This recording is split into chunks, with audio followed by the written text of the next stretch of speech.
What is going on, guys? Carter here with Edge Mindset. Thank you for joining me today. It means so much to me to hang out, check out some cool knives, leave comments, like, subscribe, all that stuff. Shameless plug. We are going through my Spyderco collection today, which is not all that big. So this will be a nice, manageable chunk. Now, the interesting thing about my Spyderco collection is it's probably been the most stable out of all the knives I've had. A lot of knives I get, I will periodically sell them, purge them, get into a different brand, and buy those. But with Spydercos, for some reason, I have more consistently collected without getting wild. And so, yeah, let's jump right into it. No particular order. I'm just running through top to bottom. These are not in any kind of order. Here we have a Spyderco military sprint run with peel ply carbon fiber, titanium frame lock. This is the version that has the lock bar insert in there. What steel we rocking? S90V. I've had this thing for years and years. No, this is not some kind of weird, knife mod version. This is a production version.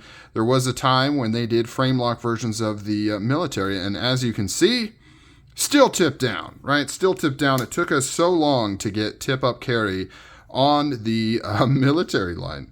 And I don't think there's any plans to do a frame lock version of this, but who knows? Maybe they will bring this one back. A lot of snails on here. This one's been carried. It's been used. Like I mentioned, I've had this thing for a really, really long time. Next up, we have an old but new catcherman here. So the catcherman is a very old knife. I believe it was the first knife ever to have a pocket clip.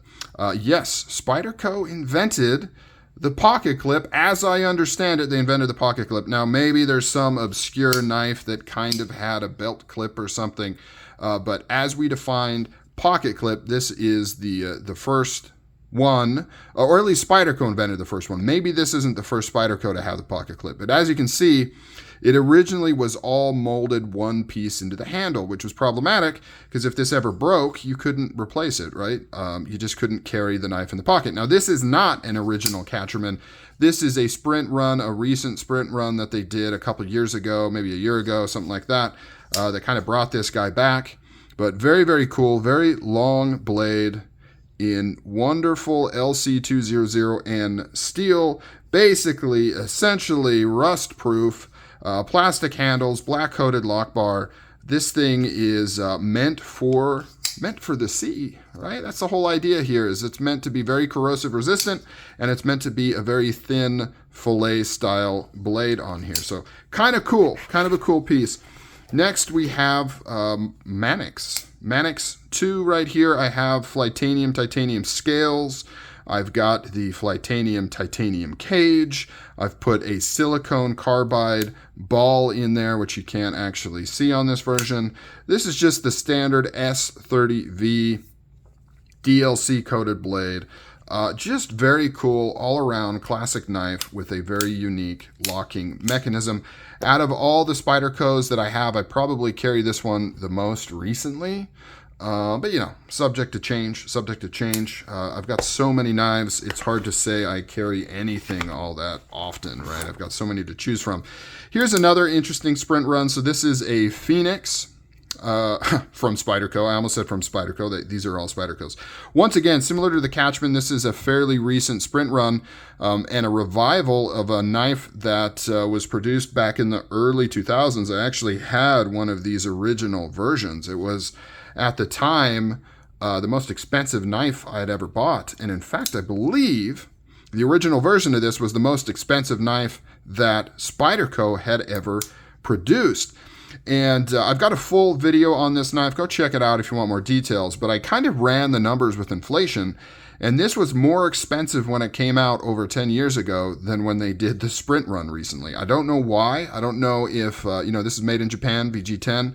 Maybe the exchange rate is more in our favor now than it was when this first came out. Maybe the raw materials were more expensive. This one has a titanium frame, which was, when the original version came out, was groundbreaking. You didn't see that in production knives. Only custom makers were using fancy materials like titanium. This also is an early user of the ball lock, like the Manix 2, but this one is fully visible. Not the most user-friendly, kind of hard to get in there. You know, that's smooth. You got to pinch that. You can see it doesn't really sit proud at all. The ball's kind of inset in there, not the easiest to get to. The original version, though, had white micarta instead of red. I don't know why they made that change, maybe to make it easy to distinguish between old and new. And just like many Japanese Seki City knives, the bevels are not the most even. You know, it's kind of a running meme joke that if you get a Spyderco made in Japan, your secondary bevels are going to be at least a little bit wonky and asymmetrical. It's the name of the game. It's still razor sharp and cuts well, despite it being a fairly decently large knife. Has a pretty small cutting area with this giant choil here. But anybody that knows me knows I love my choils. One of my favorite things is to have big, obnoxious choils. Okay, next up on the next row, we've got a Yojimbo here. Absolutely massive. Love this knife. This is maybe my second most carried Spyderco in recent times. Peel ply, carbon fiber on this too. I love that peel ply. This one's an S90V as well. Compression lock. It is just a beefed up version of the Yojimbo, right? Really, really large. But this one, for some reason, they put a weird nubbin on there, which is the #1 complaint with this knife. And, you know, it's not that big a deal. It's just one of those things. Why, though? Why? Why did you do that? Why didn't you just angle this different? Like, just cut that little nubbin off, and you wouldn't have that problem. It doesn't need to be there. A common mod is to remove that nubbin on this knife and kind of just make it a nice, smooth choil right there. But very cool. Nonetheless, you got this wicked blade, really thin behind the edge because of this deep hollow grind right there. This one is, I believe, designed by Michael Janik. Am I saying, is that wrong? Am I confused? He is a knife defense guy, and this is his big knife defense knife, or at least the original Yojimbo, and this is the upscaled version. Now, as I mentioned before, with things being out of order, we have another kind of old school military, full titanium this time, in the cool starburst pattern. I forget what this is called, like textured tie. I don't remember what the original, like, official name of this is, but very similar to the other titanium. It's just full tie. It's contoured, textured.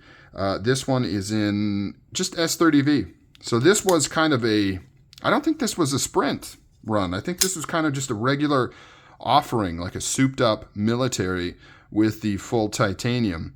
Kind of a cool piece to have that I still have this guy in my collection. Both of those, actually, very, very cool. Here's another sprint run.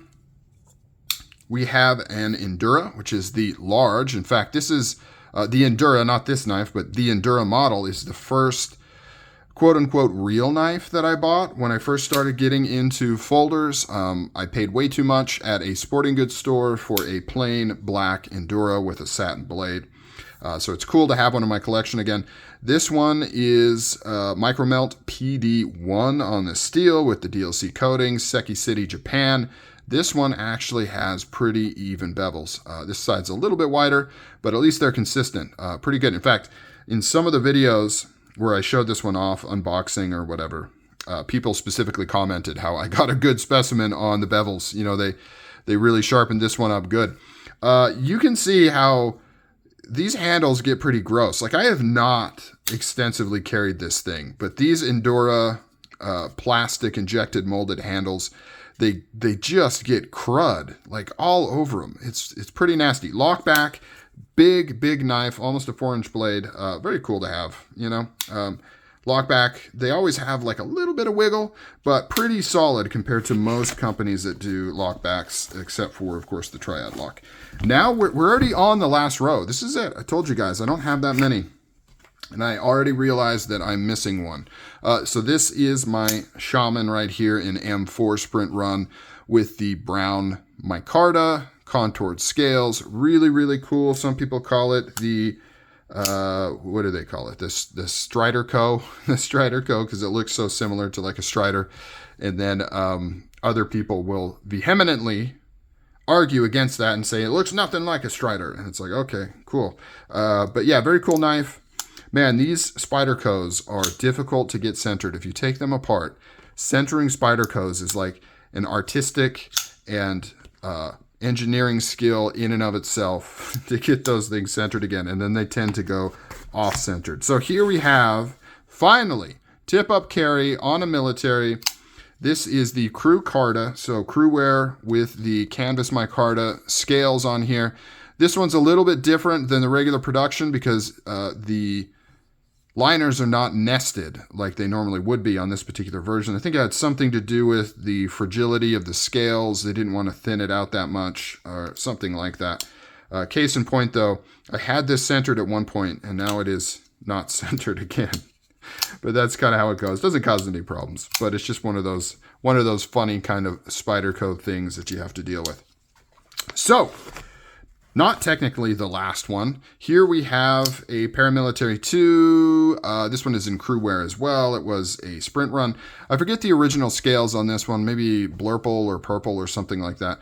I have some Flytanium copper scales on here that I put like a wood grain type pattern on there, and it's gotten a nice patina to give yourself stinky fingers. And man, this thing is, so heavy, but I actually like it.